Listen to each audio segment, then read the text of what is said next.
It's such a pleasure to be able to speak to an elite coach and former athlete, Ramon Andersson, who competed in 2 Olympic Games, both in Barcelona, where he won the bronze medal in the K4 event in sprint kayak, and at the Atlanta Olympics in 1996.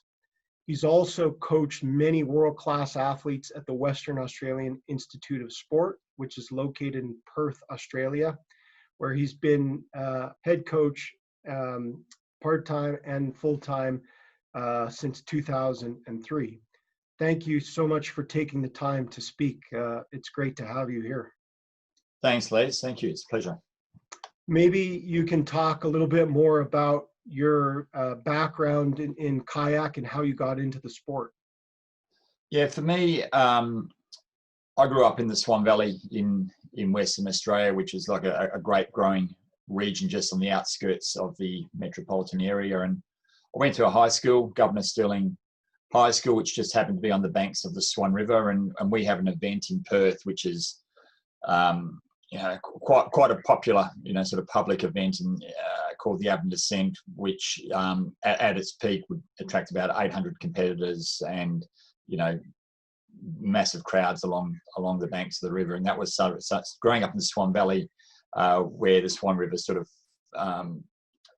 flowed through. That was what you did on the first weekend of August every year. You'd, go down the river and watch these paddlers, and they also have power boats in the race go past. And I felt, that was something that I always wanted to do at some point in time.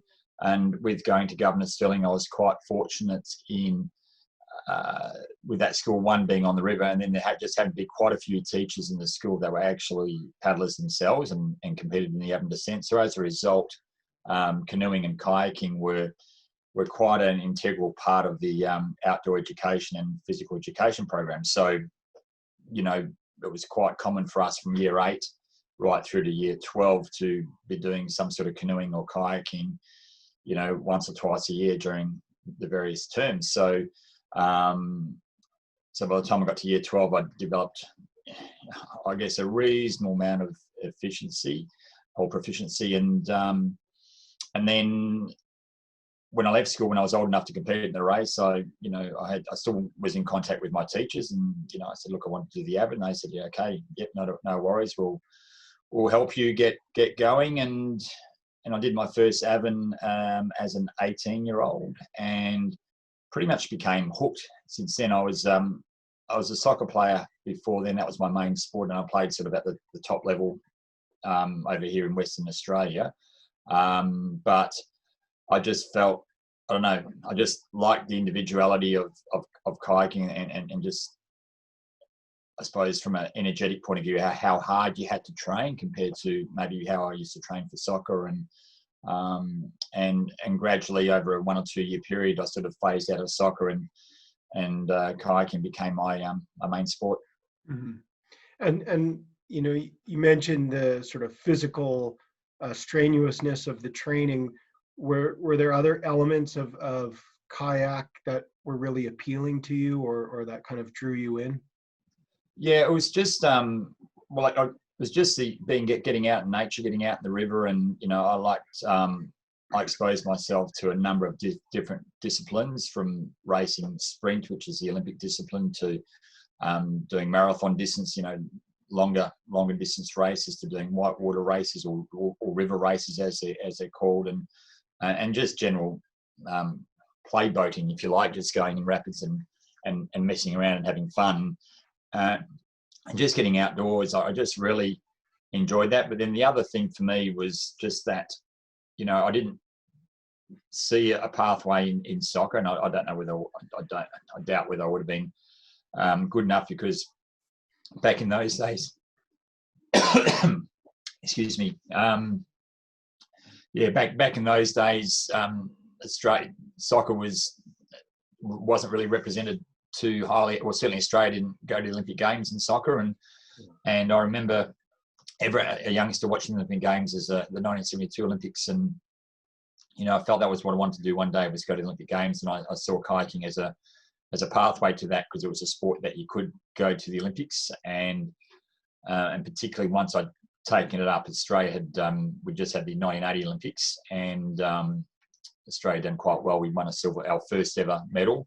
Sorry, it was our second ever medal at the Olympic Games when we got a silver medal in the K1 500 with a guy by the name of John Stamigi, and there was a guy from Perth who was in that team as well, and they did particularly well. So I felt that was a pathway that I wanted to pursue, and just sort of started marching forward with the Olympic Games as I guess my main goal.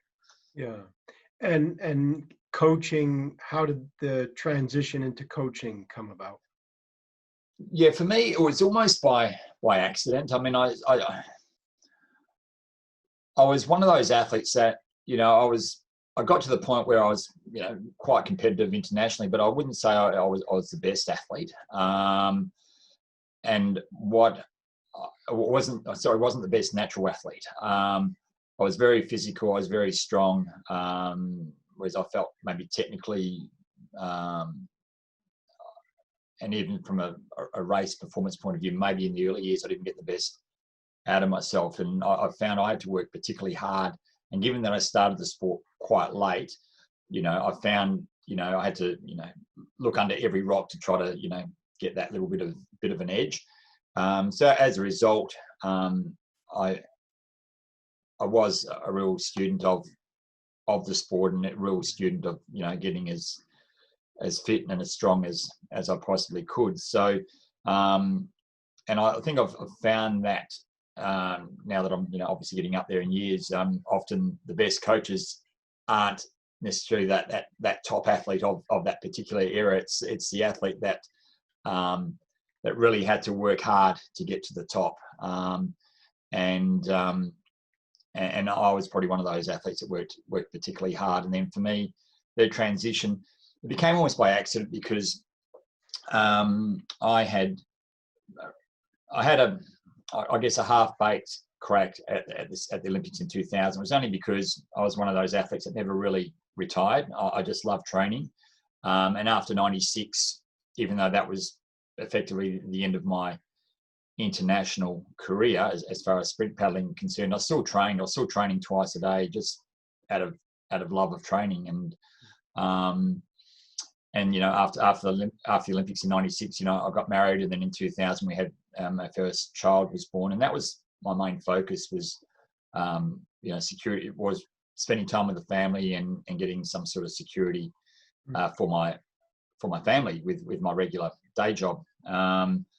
And I was just carrying on in that sort of capacity, working. I was working for Australia Post here in WA, managing their customer contact centre, and training just because I loved it. And then WACE approached me because the program had sort of hit its sort of peak in that sort of late 90s period and early 2000s, and then it started to sort of go downhill a bit in a sense of numbers of athletes in the squad. And I mean, pretty much after the 2000 Olympics, there was a lot of investment into high performance sport in Australia right across the spectrum, and I think a number of sports or programs after Sydney suffered with not necessarily a lack of funding, but a reduced funding or emphasis. And certainly the kayaking program was one program where it started to drop away. And I was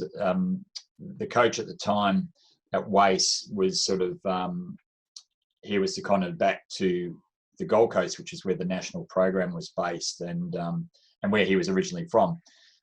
So he went back there. So then WACE was without a kayak coach, and then they approached me. Look, we just want to see whether you'd be keen in taking the kayak program under your wing. There's not a lot of athletes in the squad at the moment. There's no senior national team members or anything like that in the squad, and we can offer you a part-time role. I mean, if you're not interested in doing it, we're probably going to cut the program. And for me, I was back in the initial stages when the kayak program was first set up at WACE in 1995, and we'd worked so hard for a number of years before that to try to get a program off the ground in WA, and we were the last mainland state to get a kayak program off the ground.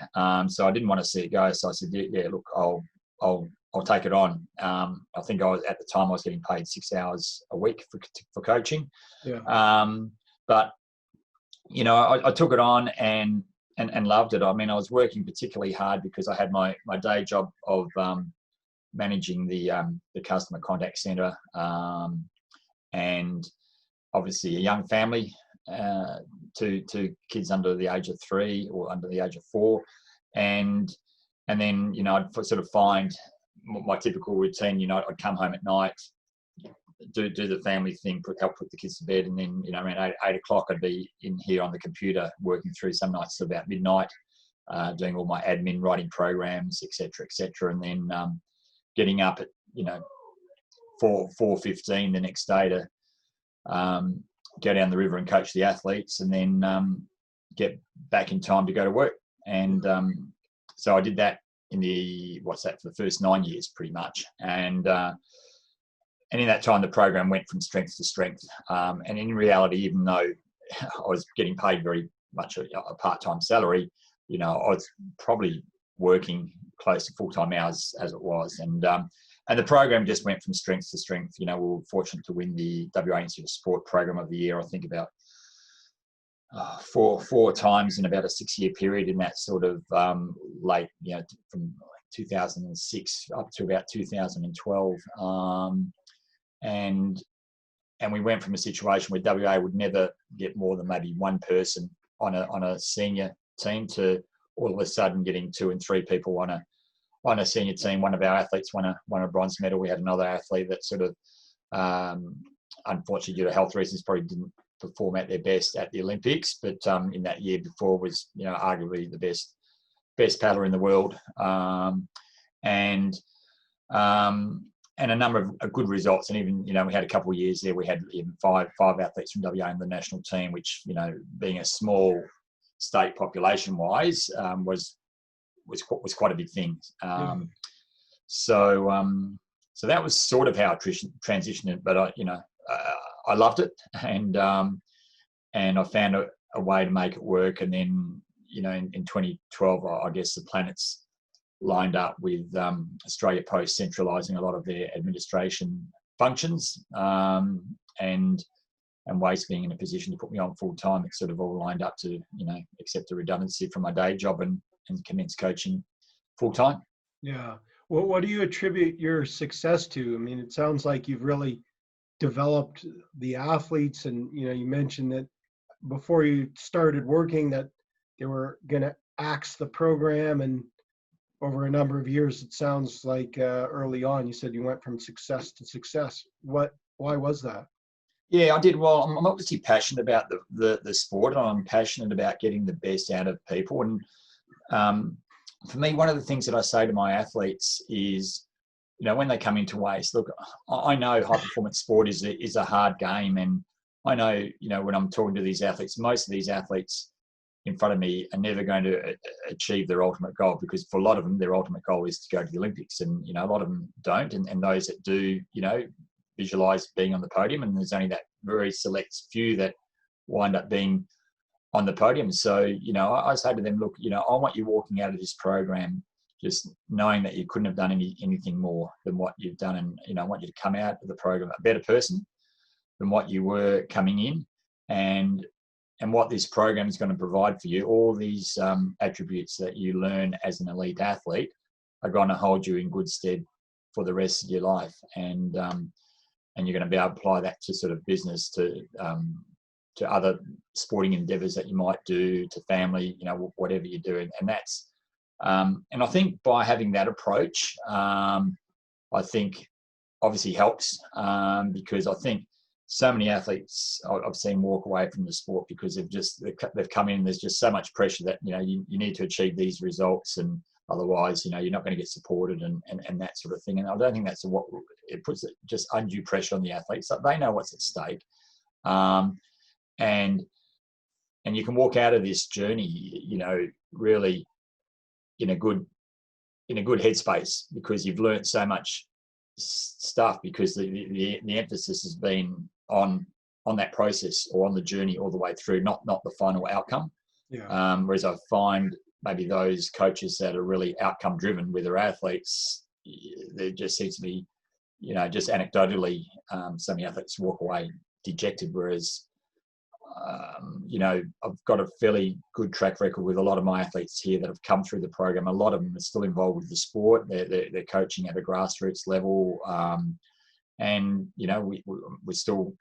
I'm actively in contact with them, and I think that was one aspect.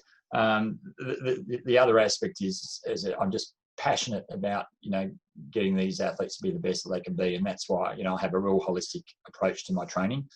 And then also at Waste, I've just been really fortunate over the years to work with some fantastic people in the sports science area, and and we have a really good integrated approach across all the avenues there, from biomechanics to physiology to sports psych, etc. And I find that integrative approach with the team at Waste is really helped. And I know I'm biased, but certainly that the team I've got now, but even sort of previous teams that I've had, I feel they're certainly the best. They're world class, and I think that really helps. Yeah. The athletes get the best out of themselves, and also the other thing is the athletes know how passionate these guys are as well as what I am. And they buy into the whole process, and they trust what they've got to say.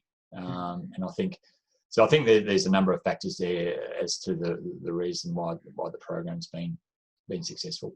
Yeah, I thought it was interesting that you mentioned that, even though you're in a high performance environment, it sounds like that's not your primary emphasis, the performance outcomes.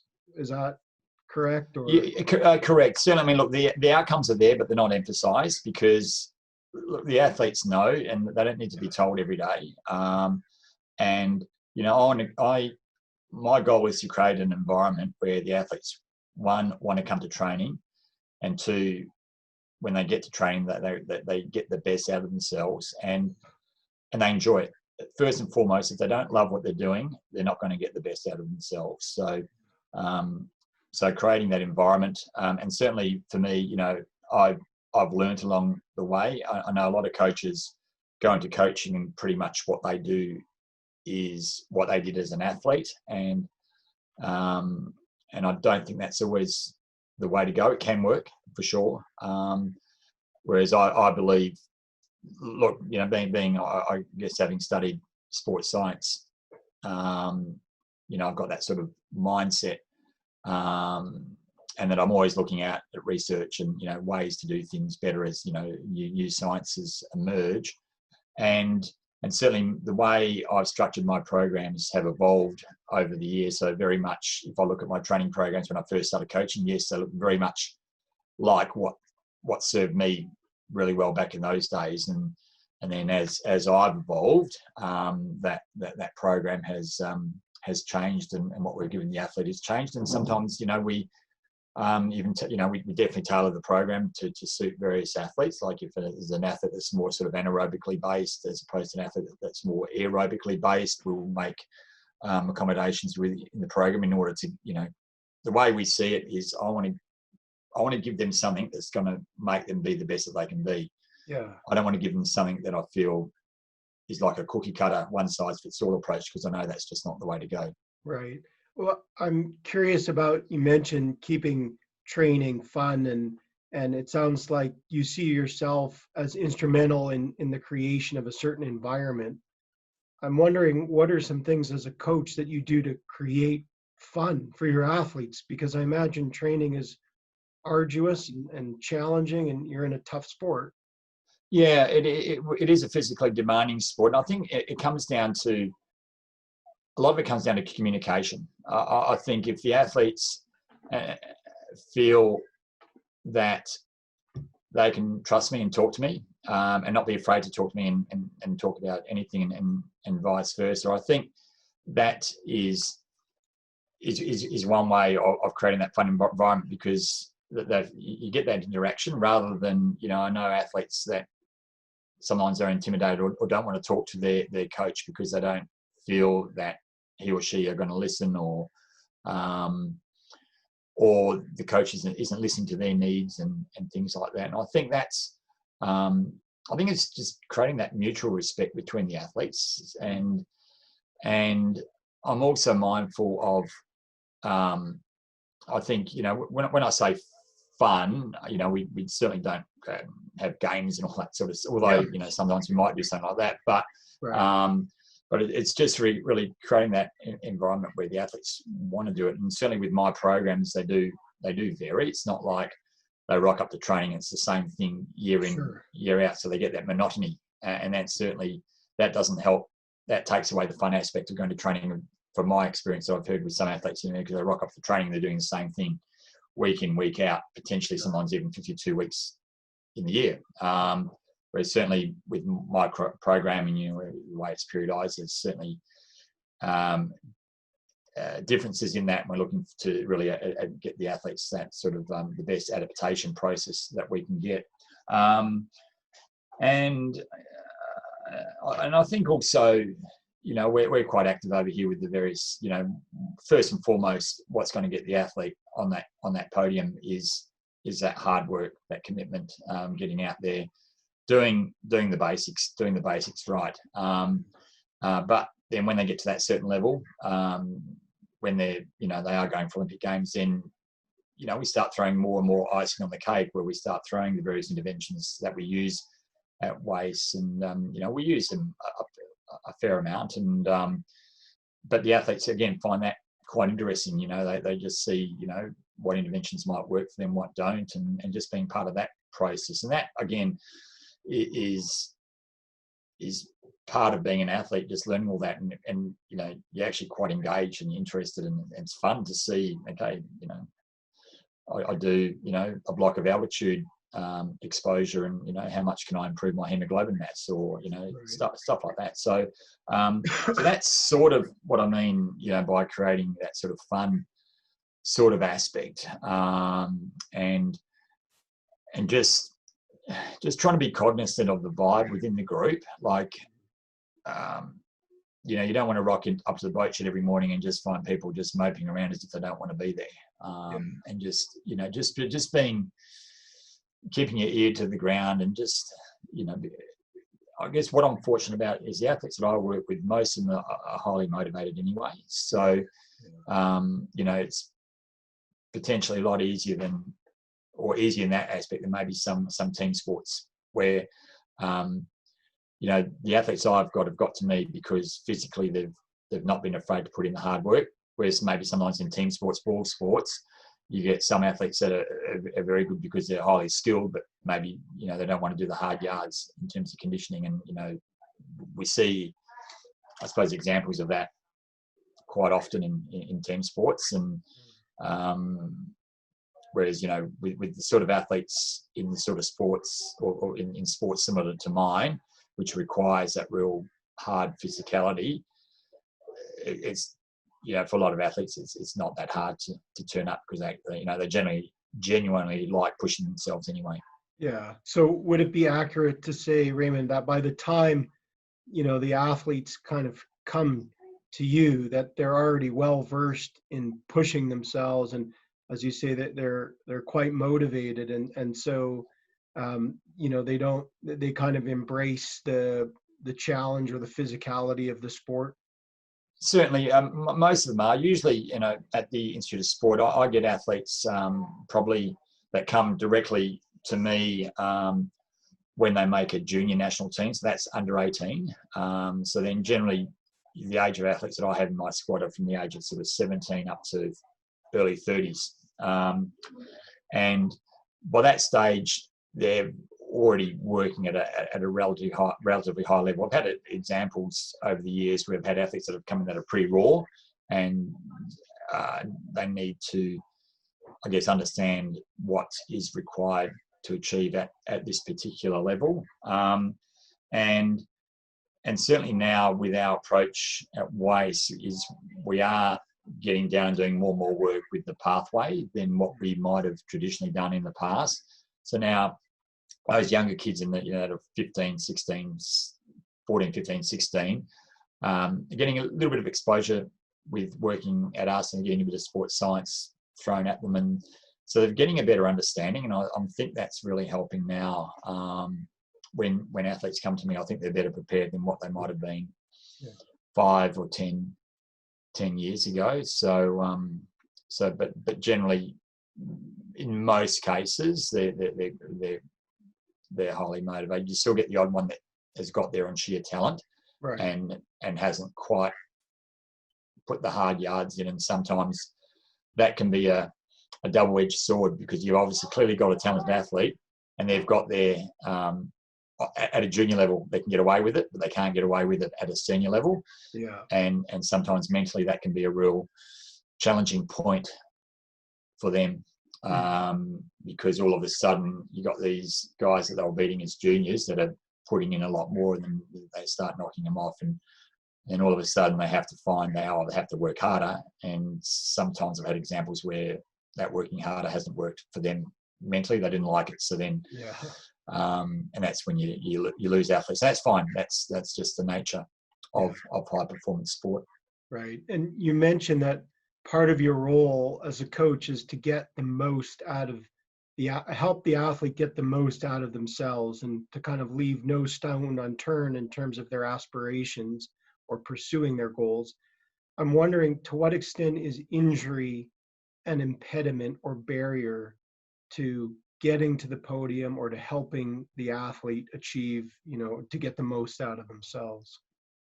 It's a huge thing. Like what we know, there's been a number of studies done now that, if athletes aren't sort of adherent to, sort of 85% of the training program, then they're probably not going to reach their potential.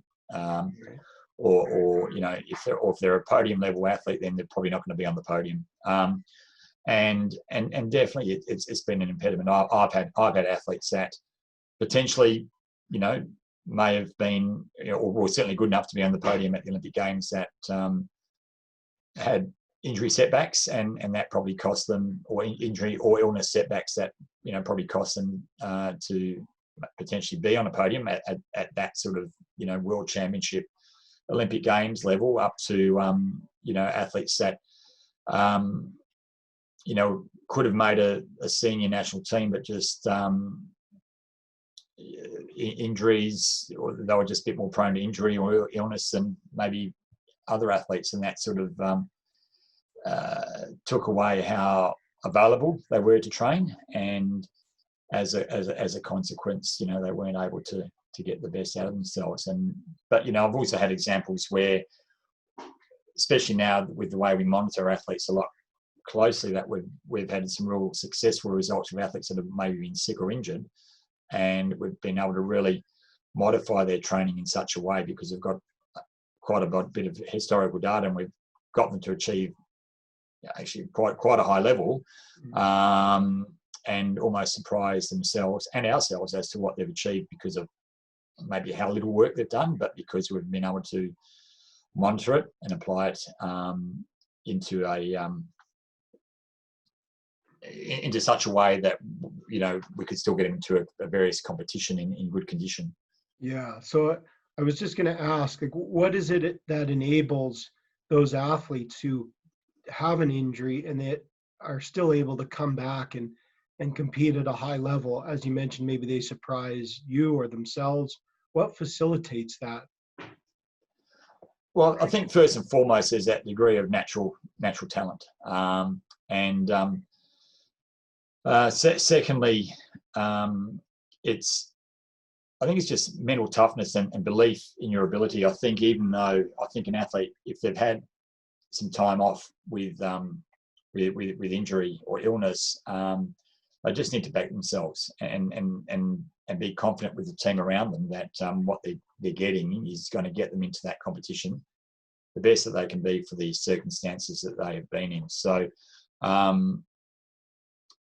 think that belief, having that belief in yourself, is really, really important. And then and I think the other thing is just having with the athlete's team, is having a clear understanding in terms of how to titrate the training load up to an acceptable level, so that athlete can sort of get the best out of themselves. You don't want to have an athlete that I don't know, let's say, 5 or 6 weeks out from your main competition of the year, or your main selection event of the year, be out for 3 or 4 weeks and comes back, with 2 weeks training. You don't want to just chuck them straight in and do what everyone else is doing. You want to do an appropriately loaded program. And in their case, they probably wouldn't need too much of a taper at all. They'd be working up towards the event, whereas everyone else is tapering down. Mhm. So it's just having that understanding of what to prescribe the athlete in terms of how much layoff they've had, what's the nature of the injury, and then the other thing is working out what can you do when the athlete is sick or injured to make them better. Are they what sort of training can they do, and certainly include that in the training program. Right. So kind of being aware, focusing on, elements of their training or performance that they're still able to manage or to do despite the injury. Also, you mentioned sort of the progression, I guess, and relative to the time available, just monitoring or careful consideration about progressing the athlete back. And I thought that other point about confidence or mental toughness was interesting. Is that just, I guess my question is, what is it that fosters that belief in one's ability to come back after an injury? Is it something that the athlete just has irrespective of injury? Or is it like something about how they respond, particularly in the case of injury? I think some athletes definitely have that naturally. I certainly think with the help of the coach and sports psychs that can be fostered during their time out.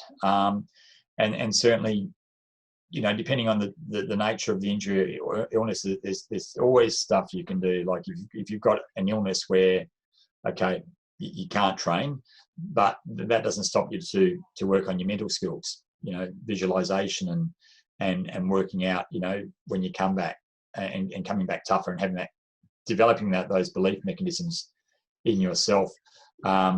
If you're a forced compromised athlete that, all of a sudden, in a sport like ours, which is a strength endurance sport, and you might have an injury that prevents you from lifting heavy in the gym,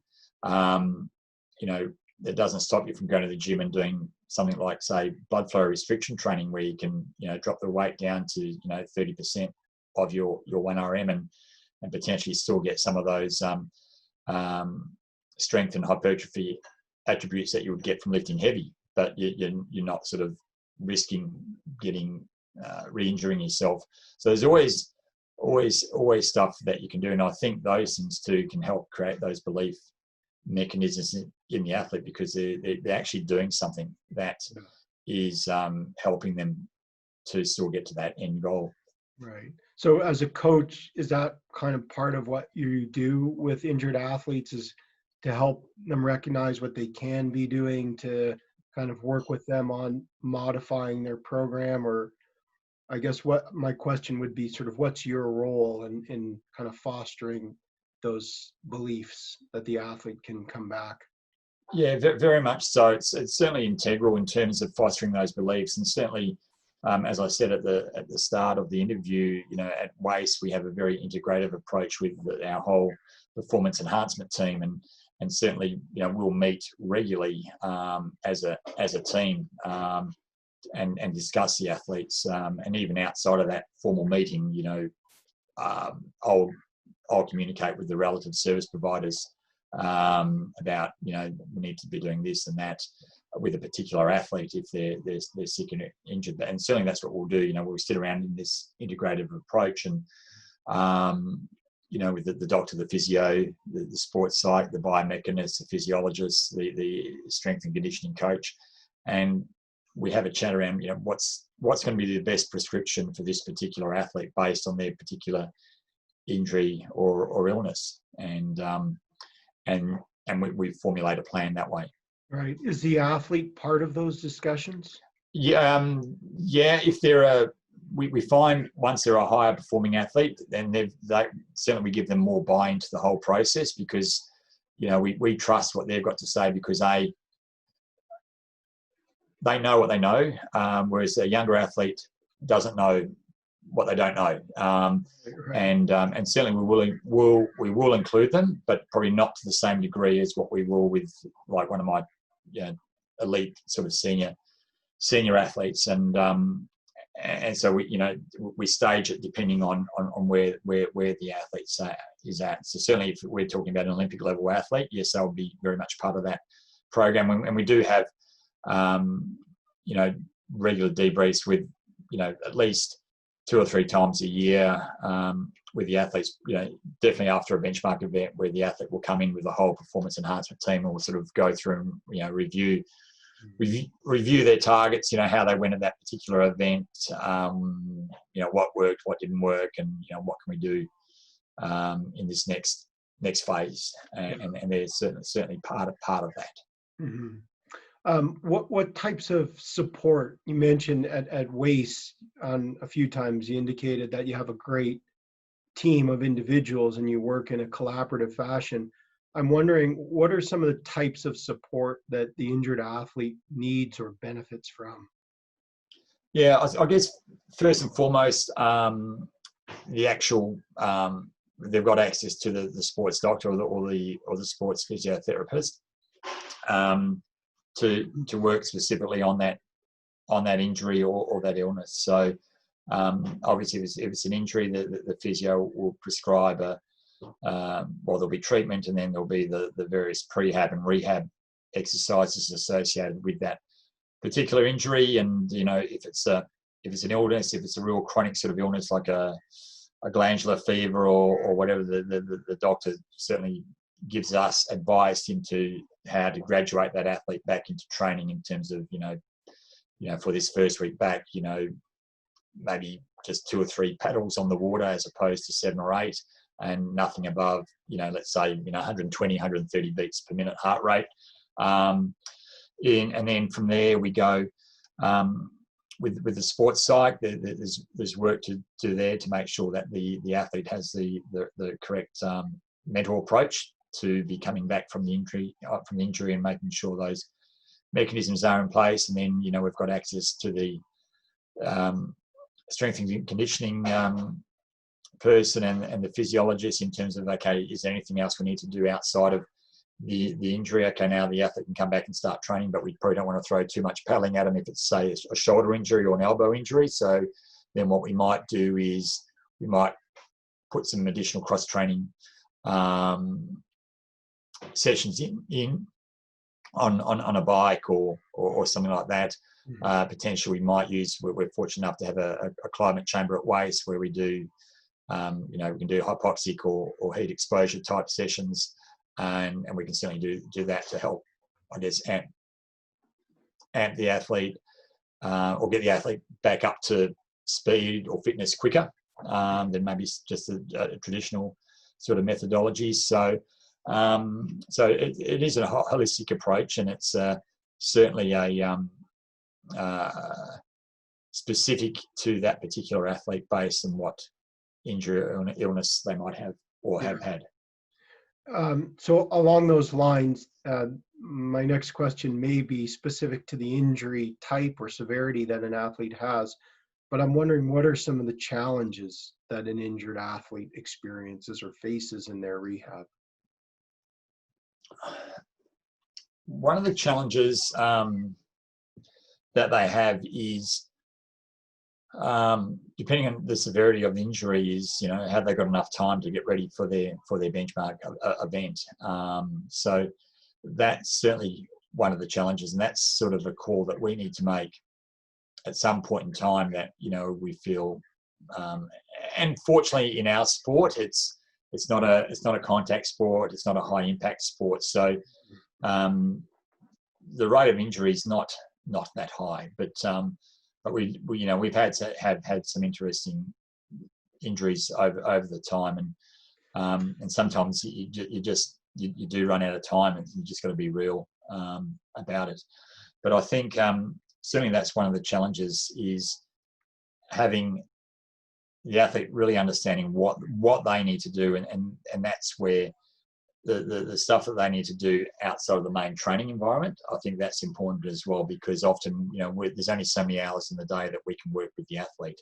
So then there might be stuff that they need to do at home. And we've found in instances like that where it might have been a relatively serious injury, the athlete that has come back quicker has been that athlete that's been diligent with literally everything, doing okay, if the physio suggested, look, I need you to do these shoulder exercises 3 times a day, then that's exactly what they've done, Right. whereas some athletes might not do that.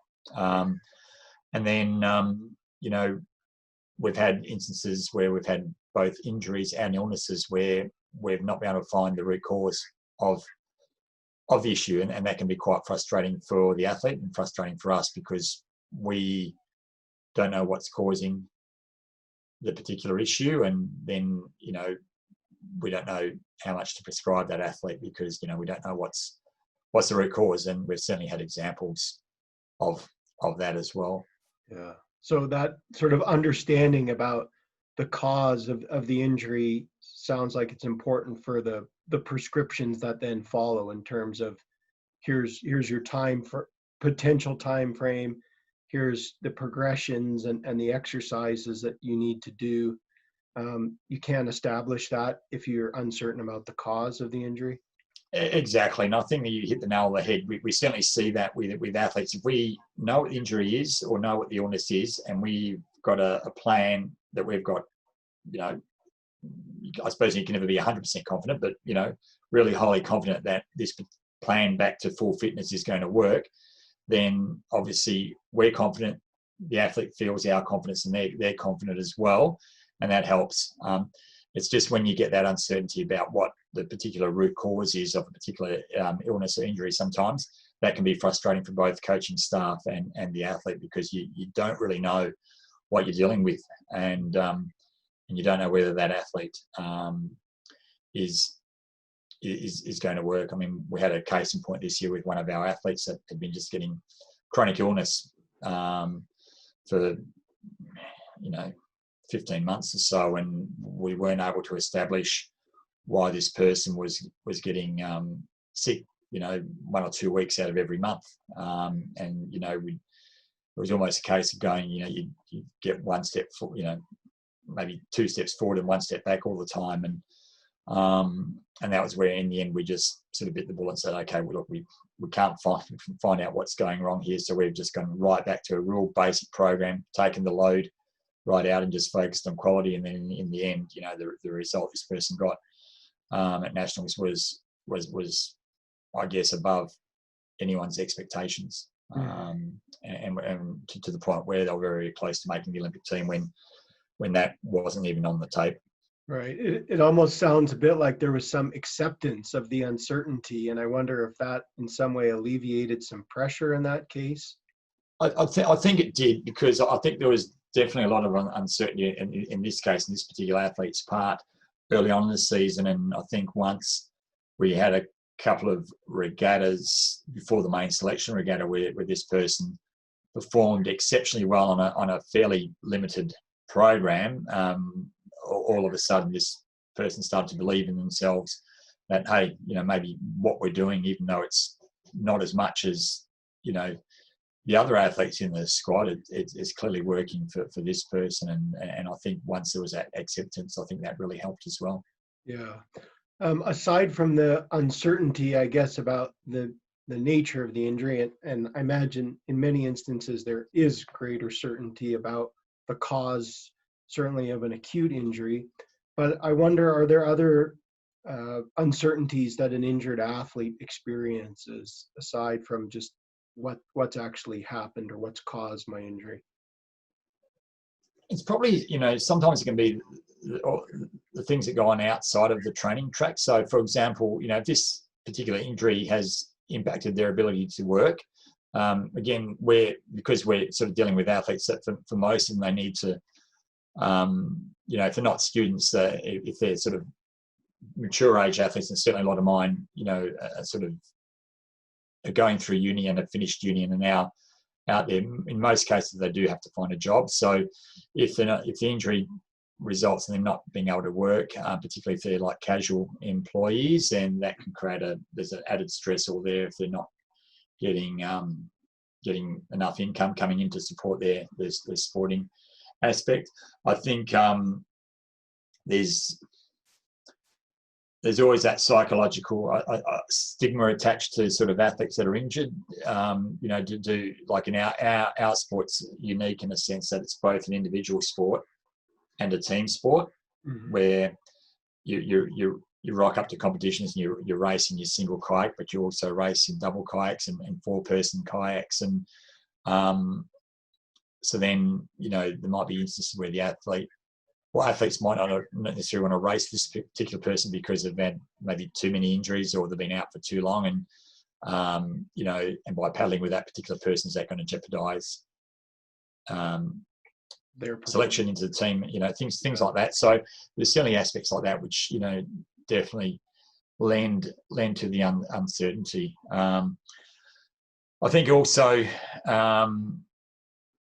So does that play on the injured athlete's mind, where they're thinking, well, I wonder if my teammates are going to want to row with me because they know, I wonder if they're going to want to paddle with me or compete with me because they know I've been injured? Yeah, look, yes, I know it can. I mean, I know that's how I felt back when I was still an athlete. I contracted chronic fatigue syndrome back in 1995 and pretty much was out the whole year, and sort of only came back to training towards the end of 1995. And by that stage, I'd sort of just that year before I'd moved back to the national program on the Gold Coast with a view to making the 96 team, and certainly no one really wanted to paddle with me in that from that squad up there, and so then I was sort of left, what do I do going into 96 trials, and there just happened to be some other guys in another state that were quite competitive and that were also a little bit what's the term I can use, weren't in the clique, I suppose, or weren't necessarily the favoured guys to maybe make the 96 team, and certainly there was an opportunity there for me, and as it turned out, it worked really well for me in the end. But certainly, and I get it. There can be occasions, when there can be other people can have real doubts on your ability to, or particular athlete's ability to come back to the best, particularly if they've had a serious acute sort of injury or a long-term chronic injury. So particularly when selection into national teams is dependent on how you might go in a particular crew boat, you obviously want to be paddling with someone that is 100% fit and able to get the best out of themselves. Yeah. I'm sorry, I missed what you said it was that kept you out for a year. Yeah, it was chronic fatigue syndrome. Okay. And from what I understand, that can be very difficult to diagnose what it is. Like there's a lot of sort of uncertainty surrounding chronic fatigue and maybe I'm used the wrong term. Sorry, what was it again? Chronic fatigue syndrome. Yes, yeah. There is definitely a lot of uncertainty, and certainly back, we're talking 25 years ago. Yeah. A lot more uncertainty back then, and even back then, very little information. Obviously, that was before the internet age, and any sort of research was always done in libraries and things like that. So there wasn't a lot of information out there about it, but what information there was, there certainly wasn't a lot of confidence that an athlete that had chronic fatigue would ever come back to be 100% again. So that was probably at the back of my mind, and I'm sure it was the back of the mind of people that I was, and coaches that I was either paddling with or training under, and I get it. Why would you want to paddle with someone that that is potentially compromised. Right. And so how long did you experience symptoms, and to what extent did that impact or modify your ability to get in the kayak?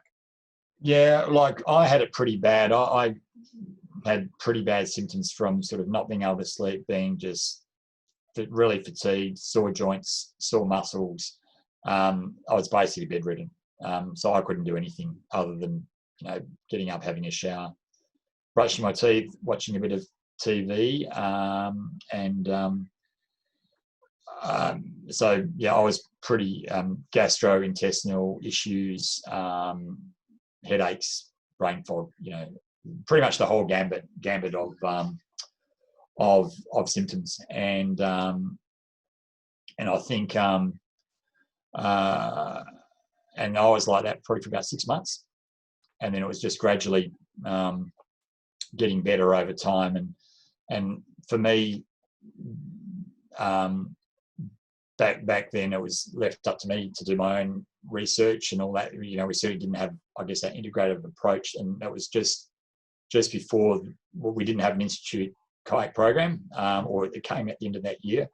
So it was really left off my back to sort of, have a look at what might work and what couldn't work. So, I went to that many different medical practitioners, naturopaths, et cetera, and finally came up with, a series of formulas that actually worked for me. And come by around sort of October that year, I was able to commence training again.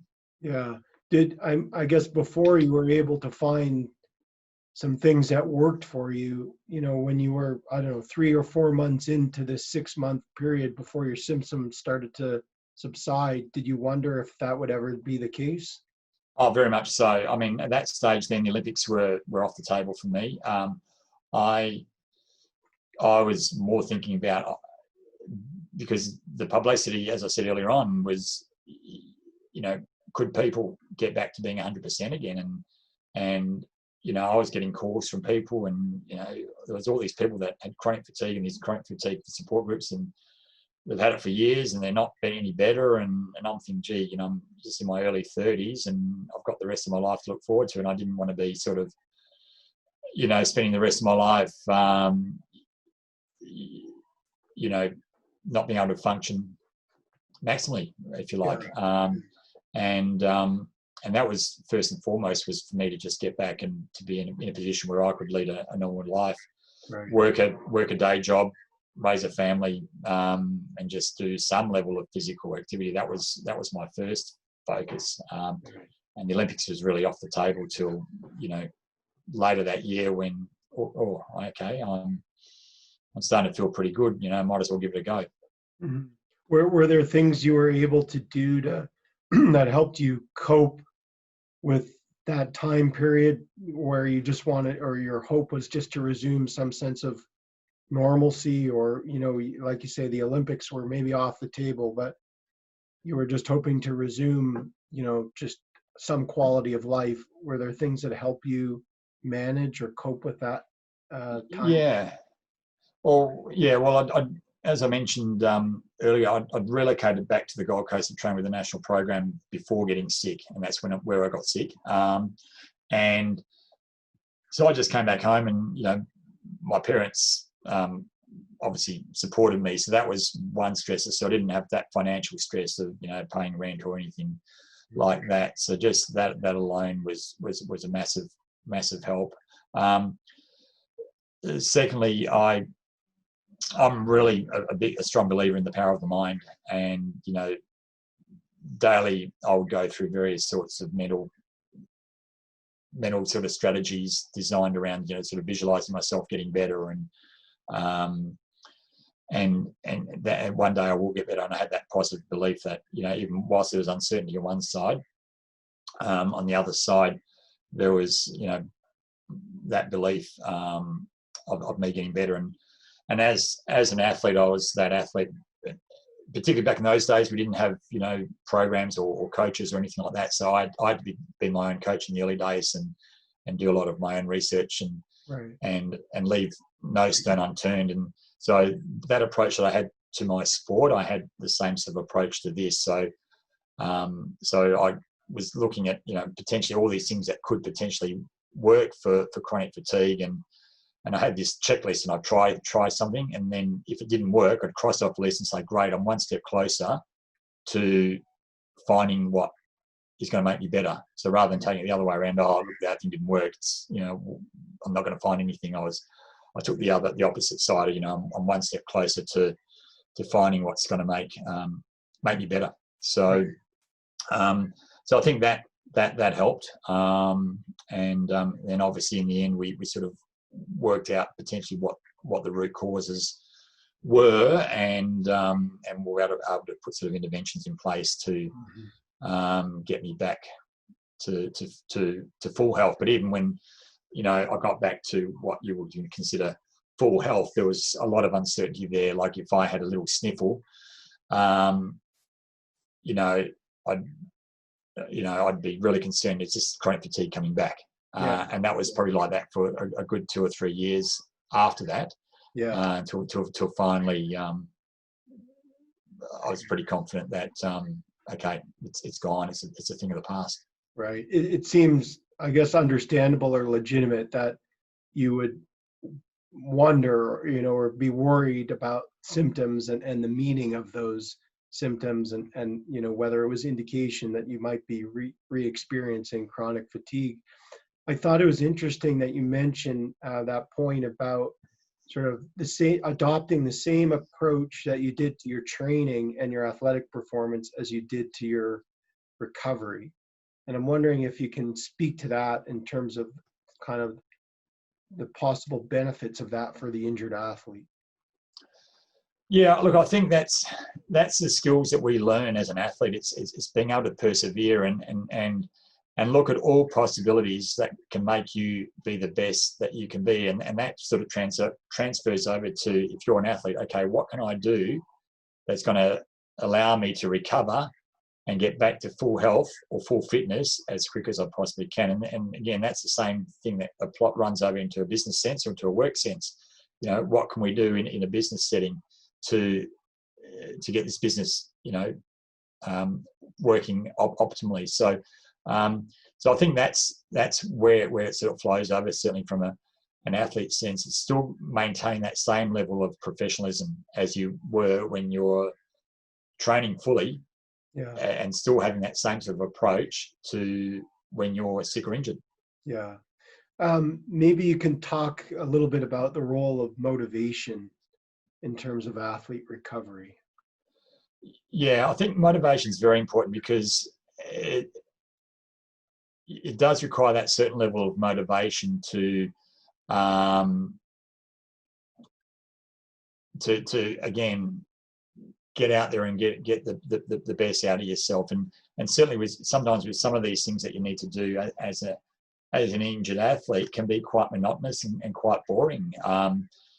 If you're restricted to, if you've got some issue in the thoracic region or whatever, and the only sort of training that you can do is sitting on a watt bike with your arms rested on a Smith machine bar to keep yourself in that correct posture, and just sitting there and pedaling for hours on end, it's pretty boring, but you need to do it.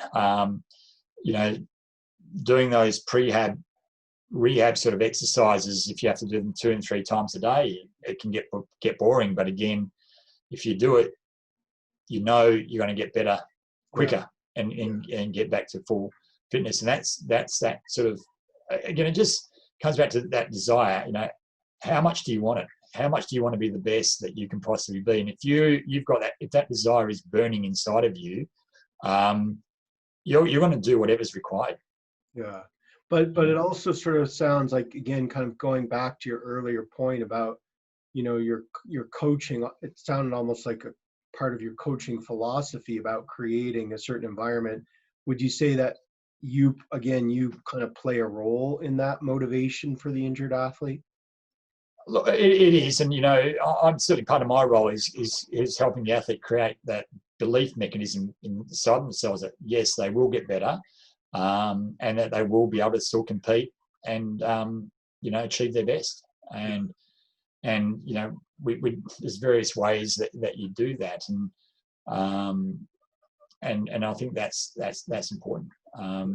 But then at the same time, that's having that trust in the people in our, you know, performance enhancement team, or the team that we've got around the athlete, to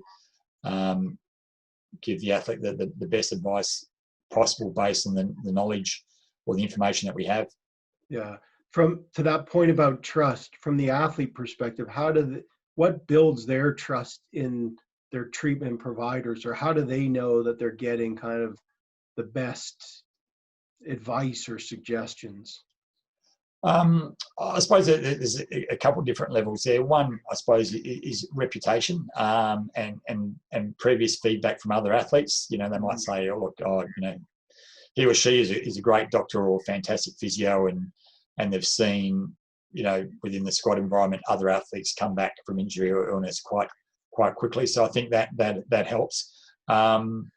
Certainly, I'm a big believer in the athletes attaining knowledge and explaining to them, or providing them with information as to the reason why we're doing a particular sort of intervention, or a particular sort of recovery strategy. So that way they've bought into the process, and they know why we're doing a particular thing, rather than just blindly giving it to them. Particularly, and I'll take that to certain levels based on the sort of athlete that I've got. If it's a real inquisitive athlete that wants to know everything, then yes, I'll give that athlete information, because I know that's going to help with their level of belief and confidence in that what we're doing is the best thing. Where it's a younger athlete, I'm obviously not going to blind them with science, because it's you know, they're not at that level. You know, they just need to have that trust that what they're doing is the best thing for them. Yeah. So again, maybe for the more senior athletes, they have the benefit of experience, or you know, maybe they can digest information, scientific information, and so kind of going back to your earlier point, maybe you're giving them more information, I guess, about how they, you know, what's happened, how they might kind of proceed, what the course of recovery is, those kinds of things. Yeah, I think so. And yeah, you've hit the nail on the head, because, you know, particularly in my case, I'm working with athletes that are just coming into that real sort of high performance level, and there's a lot of stuff they don't know. But then at the same time, I'm working with athletes that might have been to one Olympics or even two Olympics before, and have been competing on the international stage for a number of years, and they've really got they know what works for them. And, you know, the way I sort of work with them is different to what I might work, you know, with that senior athlete. It's the approach is a more collaborative approach. So I'm really here to facilitate them being the best, and in many ways they're almost driving what they're doing in the program, because they know they've been around long enough now to know what works for them. And, you know, certainly they use me for guidance, whereas a younger athlete, it's like, okay, hey, look, here's the program, this is why we're doing it this way, and this is why I believe, you know, this is going to work best for you. Yeah. And then as they sort of go through year on year, certainly they get additional information, and they get an understanding of why we might do structured training in this way, and, you know, why we might be doing a particular intervention, and or, you know, if we've got a particular injury, you know, this is what we're doing. Yeah. And you mentioned when the athlete understands why they're doing certain things, it helps with buy-in.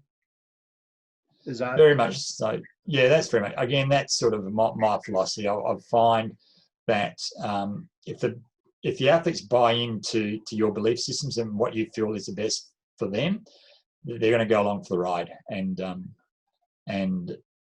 it's going to be a lot more effective. And, you know, if the athletes understand why we're doing a certain thing, it just helps the process. Where, you know, again, I've heard athletes maybe in other squads, in other sports over the years, just not understanding why they're doing something, and or not having it explained to them, and it creates that frustration. And then that's when the athlete starts losing trust in the coach, then that becomes that real sort of problem in terms of, is that coach the best person for that athlete, or vice versa. And whereas I've sort of found if you can provide that education and that rationale as to why we're doing a particular thing, then that helps the athletes understand. And sometimes, they might not like it, but at least they understand, or they've had the opportunity to, engage. Right. Just a few other questions, and I really appreciate your insights. I'm wondering, how is it determined, or how do you know when an athlete is ready to return to competition?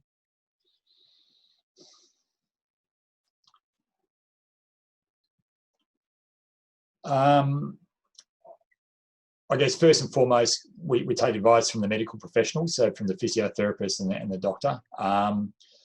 Secondly, by that stage, they would have come back to me on the water or back into the gym in some way, shape, or form, and I would have seen how they're progressing along that sort of pathway.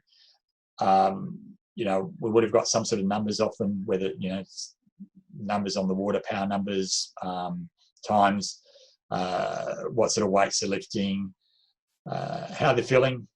Just that's it's subjective stuff as well, and how they're going relative to other members of the squad. So we take all that sort of information into account and say, okay, look, you're ready. And it might be, initially it might be, if it's just a local regatta, okay, they just rock up and do one race and just see how they pull up. And then, yes, that's good. So, okay, next time they might do a little bit more. And then finally, they just do a full race program. Right. And so you mentioned their objective performance indicators, more subjective elements in terms of how they're feeling, how they're doing in relation to other training partners. I guess in terms of that subjective element or their feeling, I guess, are there indicators that the athlete is feeling psychologically prepared to return? There would be. There would certainly be reticence to coming back. Are they ready? Are they going to get beaten by people that ordinarily they would beat? All those sort of factors which would take away from that potential for that athlete to race at the level that they're currently at. So, so there's certainly those sort of psychological aspects that the athlete would have. But then, if I can demonstrate to them with numbers that, look, you are on track, that's certainly going to give them confidence. And particularly, and they'll get confidence themselves if they see all of a sudden that they're back up with somebody where they normally would be in the pecking order of the squad. Then that's just going to give them confidence as well. Right. Particularly in a squad environment, if you're an individual athlete that just trains alone all the time, then there's aspects there that you've got no one to sort of measure yourself off subjectively. Then I can sort of see where that could be an issue. Yeah.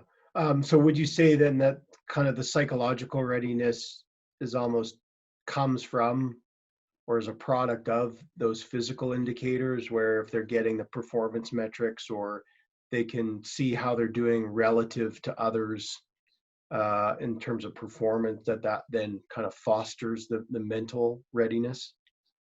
Yeah, I think so. Yeah. Okay. Are there any benefits to the injury experience, or is it entirely negative? There's always a benefit. Every situation that you experience in life, whether it's in sport or outside of sport, it's always a learning experience. And there's my view is there's always at least one positive that you can take out of any negative situation. So and that's certainly what I sell to the athletes, that there's always a positive that comes out of it. And in at least one positive. And in your experience, either through your own personal experience with chronic fatigue, or what might be some specific benefits that the athlete gets from injury or learning, I guess, that could occur? Yeah, look, for me, I've got so many positives that, I wouldn't say I was glad that I had chronic fatigue, but in many ways, for me, there was so many positives that came out of it for me. I learned so much about health and wellness during that time that I think now it set me on that path, you know, in the ensuing 25 years where I feel for where I am in very good physical shape and health for my age, and that's been a passion for me since that time. It taught me to slow down and smell the roses, which I think again is very important, particularly now more than anything with our lives. Well, maybe not so much the last few months with COVID, but prior to that, just leading fast-paced lives, you know, just running around, just being so busy. I think it allowed me to become a smarter athlete. I sort of learnt what worked for me, and then I suppose just away from the training, you know, for me, it was sort of I was home for the first time in winter for a number of years, and that's when I sort of met a lady who then subsequently became my wife, and all that sort of stuff. That was a massive positive, which, you know, if I had been healthy and been away competing in Europe that year, that probably wouldn't have happened, and who knows what would have happened. So yeah, look, there's always positives, you know, and you can put whatever spin you like in that, but there's always positives that you can take out of any negative situation. Right. My last question, if you could give one piece of advice to an injured athlete, what would it be?